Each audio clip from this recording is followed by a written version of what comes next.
alaikum bandiraɓe sehilaɓe yeɓiyonkoɓe chaine men Boumagal TV kala to mbawɗon wonde e wonirde on calminama on juurama on bismama encore une fois et premier numéro émission men les chroniques de Big Soul. Les chroniques de Big Soul ko concept kesso pol mo ganduɗa ça parle de tout ce qui est actualité culturelle. Hande à travers notre premier numéro men eto yade toon to Mauritanie. Pourquoi jehen toon eɗen gandi c'est l'actualité qui nous mène en Mauritanie. Jehen tawyen toon un artiste du nom de Thomas Sankara. Pourquoi Thomas Sankara? Holko saabi cuɓiɗen haalde e Thomas Sankara et premier numéro men les chroniques de Big Soul. Les raisons sont diverses. Ko ɓooyani ko en jiimo kanko Thomas Sankara avec sa révolution. Ko ɓooyani ko en jiimo kanko Thomas Sankara avec aussi à l'assistance de sa population. Woni ko kewno ñanden to Mauritanie jour mo ganduɗa ɓe mbaɗano fête indépendance mabɓe. Hada nden bandiraɓe mi hokkat mon opportunité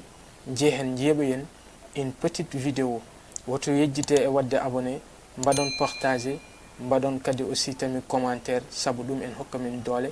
jeeɓiyen vidéo ɗo garten juste e commentaire o.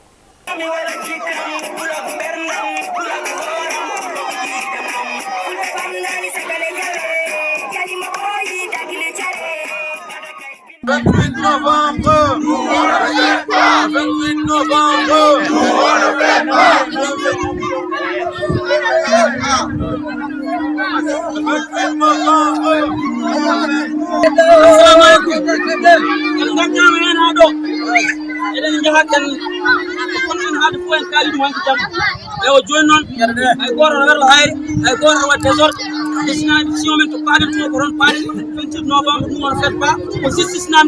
kasi ay goto wat désordre e be dañe men sagoji sakko be jidi ko so neddo werima hayre walla wodi mo neddo wadi fondugi jasbe jeli kadi hay so tawi on dogi on ngari par exemple on bari don fof min binu min nekilta min binu sidi min piye hen ilo nangam fiyam docteur nangam fiyam e bi Amadou Moussa inde de Omar Salfo nangam fiyam il faut oui perki hen ko heftara wallahi joydi joydi wallahi wallahi ngam helama hen mi sara buti so lamba tasani non jobbe gasa wallahi ngañim hen yodan maran ko nangue min peni ngaño hen taw heddi wonde tagal be ay réaction goto badal kono hay so bijam amin dufi hen ko wawi wonde fof heddi be dari man wonbe do dari be min jettu dum wonbe tagal dari be haalobe hen en tinu dum en badi en fodde mon fof te bom min timmi c'est vrai kun so wadi ren ma wod dal ko wadi ren ma wod Ok, merci. Donc en jeeɓi vidéo kanko Thomas Sankara en jiimo garten seeɗa par rapport e ko kewno ko toon to Mauritanie wonno ko le 28 novembre 2021 eɗen gandi kon nden ɓe kewi wadde fête indépendance mabɓe kamɓe Mauritanie jiida noon kamɓe no ɓe mbaɗirtu fête ni par rapport e pays ji goɗɗi par exemple comme le Sénégal eɗen gandi 4 avril ko jour fête indépendance mo Sénégal so ɗum ari ko weltare yiyete e ɓesguji leydi ndi ɗum jiida e Mauritanie. Mauritanie so fête indépendance mabɓe ari ko deux camps heewi yiyede toon ɓe ga mbaɗa ɗum ko célébré e dow mette ɓe to mbaɗa ɗum célébré e dow mbelama. Holko saabi ɗum seɗen ciftoro seeɗa sen waɗi remonté dans l'histoire le 27 novembre 1990 eɗen fof eɗen ganduno événement bannoɗo toon to Mauritanie.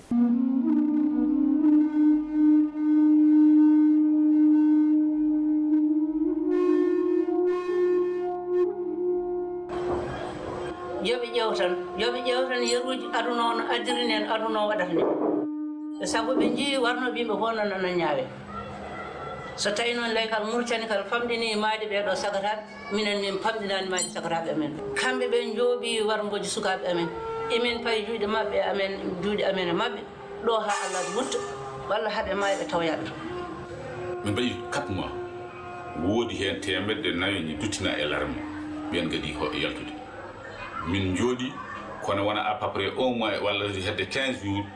kono capitaine Diossi Aboubakar o mo bima mo e Diallo Alassane ka commande hande colonel hande Diallo Alassane e groupe mum be kewi ben kadi jelda officier ji mango sa koy jeedel kami fo jaltina min jotti ha wadi balde joy walla balde jeegom be jaltini groupe go on groupe woni nawado nibey minen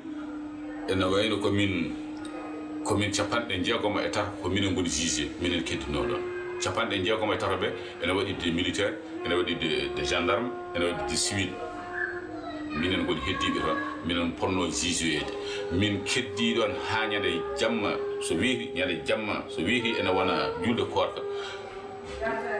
président waɗi discours muɗum 0 heure wonde yaafi min goni libre hankkadi min goni fof ne yaade ene hay goɗɗo on ha janggo suba di hedde 8h30 9h mon min pummi toon hamin kaldir ɓe mbi min joni min pat ma comptable ar taw min toon comptable ar tawi min toon yoɓi min toon haaldir ɓe gaddani min otoji on service uji ɗiɗi min julana hen taw jeyno sababu o ko won militaire ɓe ɗe ganduɗa ko ɓaleɓe mbareno ɗum jeeyi sababu on ñalawma so arti ɓe ganduɗa ko ɓesgu warennoɓe ha tengti noon e rewɓe ɓe ganduɗa ko worɓe men mbasno hen pital men toon to inal eɓe kewi wadde des marches gam yidde hollidde mette men gam namdade nde ñawore waɗete faade ɓeɗon ene jeeyano kadi e yidde ɓeɗon woni yidde mabɓe yo loi yo amnesty 93 itte ha laaɓe ceer ɓe ganduna ko wonnoɓe bonnde ɓe mbawa hen ñawade e nder hen garten seeɗa sur le cadre du hip hop par ce que déjà ko Thomas Sankara kaleten exemple mo ƴetteten e Thomas Sankara mo ganduɗa ko from babaɓe looti beelal hol ressemblance mo jogui emo ganduɗa hande ko tohore makko woni on mo inniri hoore makko woni Thomas Sankara, ancien président du Burkina. Les chanteurs, les danseurs, les musiciens ont dit ce que doit être la révolution. En tant qu'Africains, nous sommes nombreux et très nombreux. Nous devons comprendre que notre existence doit être vouée à la lutte pour la réhabilitation de l'homme africain.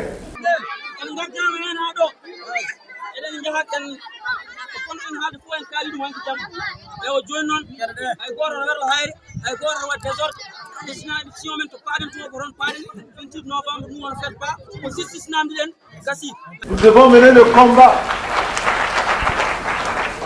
combat qui nous soustraira à la domination des autres hommes et à leur oppression. Certains Noirs ont peur et ils préfèrent s'inféoder aux Blancs. Il faut les dénoncer, il faut les combattre.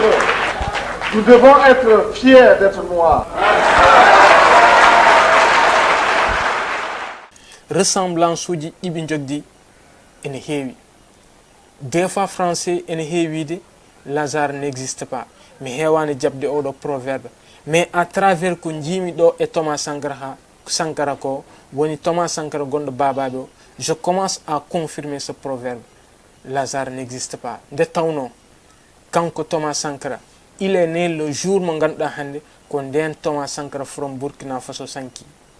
Guila nden o ƴetti lawol wonde artiste, il a pris le chemin de l'engagement. Engagement woni hollum hande min mi daronto société am e banggue jimɗi so nandimo tellitade sur le terrain je vais le faire. Thomas Sankara enen foof seɗen keɗe sawnuji makko eɗen gandi ko sawnuji ɗi ganduɗa ça dérange des fois saabu hande ko sawnuji ɗi ganduɗa waɗa dénoncer l'état auquel les sociétés rencontrent probléme aji guila injustice guila inégalité guila racisme e ko nandi hen o haɗani tan e yimde e sound o haɗa ɗon tout court non. Des fois so namdimi tellitade e terrain avec les gens mi waɗat ɗum nde tawno hande c'est bien beau, c'est tellement charmant nata e studio aɗa waɗa sound aɗa waɗa critique aɗa waɗa nono, mais aussi c'est très important so tawi société ma tellima ene namɗo hujjaji mum jiyeɗa hen ko ɗum woni yiya e koye Thomas Sankara ko engagement déterminé et total. Donc nak e travers vidéo en jeeɓi kanko wi hay sinno ko hande ɗum wonno o jogata ko hen nimse nde tawno o waɗiri ɗum ko société mo. Donc ce qui prouve que l'artiste haɗani e engagement tan sur les sound sur le terrain il est déterminé pour toujours. Sabu sen ƴeewi kanko Thomas Sankara même sur scène bimami pour weltinde public makko tan ha dañi ko yiɗi ko il est prêt à donner pour weltinde public makko tan ha welto il est prêt aussi tami à tottirde quel que soit les sacrifices que cela vale o tottirta ɗum ha yetto donc eɗen ƴeeɓa concert aji makko risque uji ɗi waɗata hen ɗi eɗen ƴeewa concert aji makko énergie mo waɗata hen o donc encore une fois ngol lawol il a descendu sur le terrain avec sa société. C'est pas la première fois que je ko wayni, mais cette fois-ci c'est plus médiatisé et ko way non hewbe puddi andude, mais Thomas Sankara yimbe ne gandim e odon affaire. Donc nak histoire odon hande woni histoire mo ganduda ko prisonnier non wala bien sax ko militaire uji ganda ko warenobe e 27 novembre 1990 dum jeejido problème aji fof ha Thomas Sankara e hewbe kebi hen gagnane de tawno wonno yidde mabbe tan ko yo ñaawodo wade faade beedon. Donc ce qui veut dire que à travers cette histoire holko mbawden hen wadde retracer à travers notre vie quotidienne hande chaque artiste a pleinement le droit de prendre le chemin qu'il veut. Hande won hen be ganda c'est des artistes non engagés, c'est comme ça, et bien jogui hen plein droit chez leur choix. Il y a certains de ces gens, ils se disent que c'est des artistes engagés, mais engagement au des fois ene wada des limites, ene wada des barrières de tawno ene wadi to dum haadata ke textuji, dum haadata ke sounduji, mais Thomas Sankara ko engagement à sans demi-mesure. Engagement sur le côté musical, engagement aussi tami sur le côté physique, manam hande so tawi ko tellitade mbedde il le fait. Donc encore une fois eden bada saluer et odon geste kadi encore une fois eden bada be massawu par rapport e gagnande be keji hende e ko way non yobe pam woto be jogono hen nimsa yobe pam ko combat be ngoni e wadde mene kadi cikkumi ma société o wadbe comprendre e odon affaire. Donc ressemblance uji di Thomas Sankara itti e mo ganda ko Thomas Sankara Burkina Faso e dum heewi sabu eden gandi ko way non tan tohara mako woni ancien président du Burkina Faso ko dum wonno koy habanade de africain di jogoto courage jogade leydi juman sans pour autant compter aux occidentaux ko dum woni ko Thomas Sankara from Burkina habartuno hande Thomas Sankara from bababe loti bela so ari o wadi suivre dedon koyde. Donc bien c'est quelque chose de logique, c'est quelque chose de normal. Donc bandirabe ko dum woni ko gaddunu den e hande e der émission mon biété de les chroniques de Big Soul. Rendez-vous prochainement avec d'autres artistes. Woto yejjite kadi encore une fois et wadde abonné, surtout badé min laisser des commentaires ko dum woni ko hokkata min ballal. Merci, prochainement inchallah.